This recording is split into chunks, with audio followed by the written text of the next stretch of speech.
Good morning. Praise the lord. ఈరోజు దేవుడు మనతో మాట్లాడుతున్న వాక్యాన్ని ధ్యానిద్దామా? కీర్తనల గ్రంథము 5వ కీర్తన 9, 10 వచనంలో, వారి నోట యథార్థత లేదు, వారి అంతరంగము నాశనకరమైన గుంట, వారి కంఠము తెరచిన సమాధి, వారు నాలుకతో ఇచ్చుకమలాడుదురు. దేవా, వారు నీ మీద తిరగబడి ఉన్నారు, వారిని అపరాధములుగా తీర్చుము. వారు తమ ఆలోచనలలో చిక్కుబడి కూలుదురుగాక, వారు చేసిన అనేక దోషములను బట్టి వారిని వెలివేయుము. ఇక్కడ మన వాక్యం ధ్యానించినట్లయితే దావీదు భక్తుడు సెలవిస్తున్నాడండి. దేవునికి ప్రార్థన చేస్తున్నాడు. ఏమనంటే, ప్రభువా, చాలామంది యథార్థత లేకుండా ఉంటున్నారండి. అంతరంగంలో అనేకమైన నాశనకరమైన ఆలోచనలతో నిండి ఉన్నారు. వారి యొక్క కంఠంలో అనేక బూతు మాటలు, అనేక వ్యతిరేకమైన మాటలు అవి అలాగా ఉంటున్నారు. ఈ యొక్క జనరేషన్లో కూడా వారు నాలుకలతో ఇచ్చుకములాడుతున్నారు, కొండెపు మాటలు చెప్తున్నారు. ఈ విధంగా ప్రభువా, నీకైతే అయిష్టమైనవన్నీ వారు కలిగి ఉన్నారు. కాబట్టి వారి ఆలోచనలలో కూడా ప్రభా భిన్నమైన ఆలోచనలతో ఉన్నారు, నీకు వ్యతిరేకమైన ఆలోచనలతో ఉన్నారు ప్రభా. అనేక దోషములు, అనేక పాపములతో నిండి ఉన్నారు నా ప్రభా.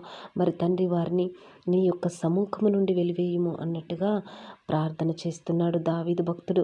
మరి మనముగా ఒక్కసారి ఆలోచించుకున్నట్లయితే మనలో ఎలా ఉందండి? మన యొక్క హృదయం ఎలా ఉంది? మన యొక్క ఆలోచనలు, మన తలంపులు, మన మాట, మన చూపులు, మన నడక, మన పడక, మన యొక్క అంతరంగంలో ఉన్న మన హృదయ ఆలోచనలు ఏ విధంగా ఉన్నాయో మనముగా ఒకసారి చెక్ చేసుకుందామండి. మరి ఈ విధంగా ఈ వాక్యం చూసినట్లయితే, ఈ వాక్య ప్రకారం మన హృదయంలో యథార్థత లేకుండా ఉన్నామా? మన నోటి నుండి యథార్థత లేకుండా మన మాటలు ఇతరుని గాయపరుస్తున్నాయి. అది మన మాటల ద్వారా సమాధికి వెళ్ళువారి వలె మన మాటలు ఉన్నాయండి. ఇతరులను గాయపరుస్తున్నామా? ఇతరులను మనము వెక్కిరిస్తున్నామా? ఇతరులను మనము ప్రతి విషయంలో వ్యతిరేకంగా వారిని చూస్తున్నామా? బాధ పెడుతున్నామా? హింసిస్తున్నామా? మనముగా ఆలోచించుకున్నట్లయితే మనలో ఇలాంటి అపరాధములు, ఇలాంటి దోషములు, ఇలాంటి కక్షలు ఏమైనా ఉన్నా కానీ వాటి నుండి మనం విడుదల పొందుకోవాలండి. విడుదల పొందుకొని మనముగా మన యొక్క పాపములు, మన దోషములు దేవుని ఎదుట ఒప్పుకొని విడిచిపెట్టినట్లయితే మనకు పాప క్షమాపణ ఉంటుందండి. దేవుని యొక్క ఆశీర్వాదములు మనం పొందుకుంటాం. మరి లేనట్లయితే ఈ విధంగా మనము మన యొక్క పాపములు ఒప్పుకున్నట్లయితే మన యొక్క తండ్రి యొద్ద మనకు విడుదల ఉండదండి. ఇలాగే దావీదు భక్తుడు ప్రార్థన చేస్తాడు, వీరిలో ఇలా యథార్థత లేదు ప్రభువా, వీరు చాలా ఇచ్చుకములాడుతున్నారు, వీరి పెదవులతో అనేక అపరాధములు చేసి ఉన్నారు, మరి వీరిని నీ యొక్క సముఖము నుండి వెలివేయమన్నట్టుగా మనలో ఇలాంటి యొక్క వ్యతిరేకమైన ఆలోచనలు ఉన్నట్లయితే మనము కూడా దేవుని యొద్ద నుండి వెలివేయబడతామండి.